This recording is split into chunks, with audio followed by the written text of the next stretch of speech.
Party మారిన ఎమ్మెల్యేలకు Telangana assembly కార్యదర్శి నోటీసులు పంపించారు. బీఆర్ఎస్ నుంచి కాంగ్రెస్ లో చేరిన 10 మంది ఎమ్మెల్యేలకు సుప్రీంకోర్టు ఆదేశాల మేరకు అసెంబ్లీ సెక్రటరీ నోటీసులు జారీ చేశారు. లిఖితపూర్వకంగా సమాధానం ఇవ్వాలని నోటీసులో తెలిపారు. నోటీసులకు వివరణ ఇవ్వడానికి సమయం కావాలని ఎమ్మెల్యేలు అసెంబ్లీ సెక్రటరీని కోరారు.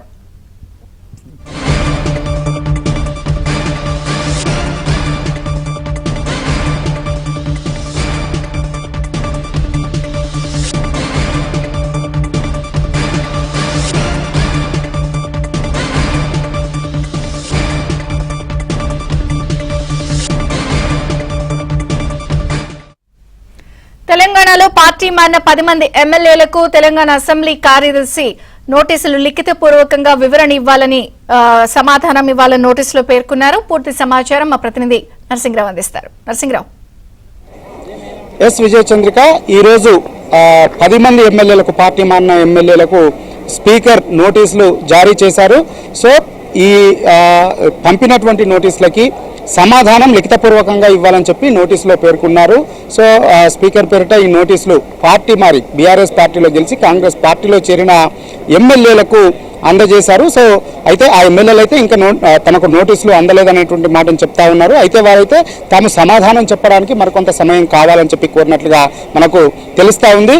సో 2023 అసెంబ్లీ ఎన్నికల్లో బీఆర్ఎస్ పార్టీ నుంచి గెలిచినటువంటి 10 మంది ఎమ్మెల్యేలు కాంగ్రెస్ పార్టీలో చేరారని చెప్పి వారిపైన చర్యలు తీసుకోవాలి, అనర్హత వేటు వేయాలని చెప్పి ఇప్పటికే బీఆర్ఎస్ పార్టీ ఇటు హైకోర్టుకు వెళ్ళింది.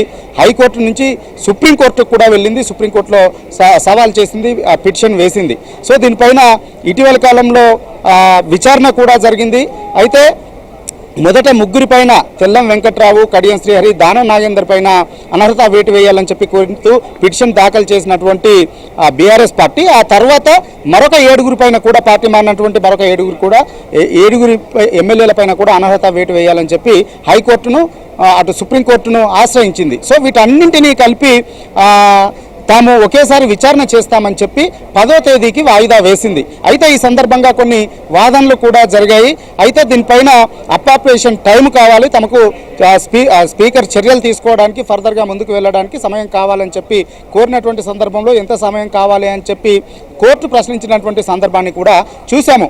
అయితే ఒకవైపు సుప్రీంకోర్టులో ఇది జరుగుతుండగానే మరొక వైపు ఇప్పటికే బీఆర్ఎస్ పార్టీ స్పీకర్కు కూడా పిటిషన్ ఇచ్చింది అనర్హత వేటు వేయాలని చెప్పి. సో దానిపైన స్పీకర్ స్పందిస్తూ ఈ పార్టీ ఎవరి మీద అయితే బీఆర్ఎస్ పార్టీ కంప్లైంట్ చేసిందో పార్టీ మారని చెప్పి 10 మంది ఇటు తెల్లం వెంకట్రావు, కడియం శ్రీహరి, గూడెం మహిపాల్ రెడ్డి, ఇక్కడ బండ్ల కృష్ణమోహన్ రెడ్డి, అదేవిధంగా అరికెపూడి గాంధీ, ఈ విధంగా మొత్తం 10 మంది ఎమ్మెల్యేలు ఎవరైతే పార్టీ మారారు వారికి అనర్హత వేటేయాలని చెప్పి నోటీస్ పిటిషన్ ఇచ్చారో సో వాళ్ళందరికీ కూడా ఈ విధంగా వచ్చింది. సో దీనిపైన లిఖితపూర్వకంగా సమాధానం చెప్పాలని చెప్పి ఈరోజు నోటీసులు పంపించారు. సో వారు ఎమ్మెల్యేలు అయితే దానికి కొంత సమయం కావాలని కోరినట్లుగా తెలుస్తూ ఉంది.